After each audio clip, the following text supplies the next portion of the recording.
Dilihat daripada fakta-fakta yang terjadi di lapangan, kawan-kawan, bagaimana kemudian yaitu aparat yang kemudian terlalu represif kepada masa aksi, kawan-kawan, sehingga dipandang perlu untuk menindak.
Ya, baiklah kawan-kawan, terhadap kebijakan-kebijakan pemerintah rezim Jokowi tidak ada pasar kerja.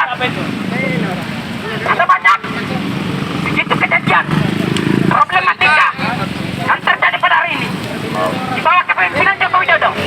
Ada banyak degradasi, ada banyak degradasi hukum, degradasi hak asasi manusia, dan degradasi demokrasi, saudara sekalian. Bahasanya apa yang menjadi hukum hari ini, apa sekalian sebuah mitos tidak ada negara hukum. Namun apa yang dikatakan tersebut itu hanya satu mitos yang tidak ada, namun tidak ada kasar. Ya, adapun aksi yang kemudian dilakukan oleh teman-teman adalah bagaimana kemudian mengevaluasi 2 tahun kinerja racing Jokowi Ma'ruf. Yaitu ada beberapa kemudian tuntutan yang dituntut oleh teman-teman, pertama pencabutan Omnibus Law. Mengapa kemudian harus ada pencabutan Omnibus Law? Karena kita bersama bagaimana Omnibus Law yang kemudian tidak pro terhadap rakyat.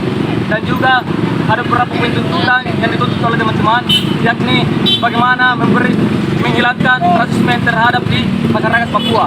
Kita bersama ketidakbecusan rezim Jokowi Ma'ruf untuk menangani rasisme yang terjadi di Papua dan saudara-saudara kita yang ada di luar sana. Dan juga bagaimana kemudian tindakan kekerasan terhadap massa saksi yang dilakukan oleh pihak-pihak aparat. Kita bersama banyaknya media yang kemudian telah memberitakan, yaitu tindakan-tindakan kekerasan yang dilakukan aparat terhadap massa saksi. Dan juga poin tuntutan selanjutnya itu adalah bagaimana memberikan sistem demokratis yang sebenar-benarnya terhadap masyarakat, yaitu tidak ada intervensi dan tendensi oleh pemangku kebijakan. Dan juga yaitu bagaimana menuntut rezim Jokowi Ma'ruf untuk bagaimana mendeklarasikan Indonesia bebas COVID, karena kita bersama COVID-19 ini menjadi hantu-hantu di tengah-tengah masyarakat. Dan juga poin terakhir adalah bagaimana kemudian rezim Jokowi Ma'ruf Amin ini untuk melaksanakan namanya pendidikan gratis dan juga sistem kesehatan yang gratis. Oke.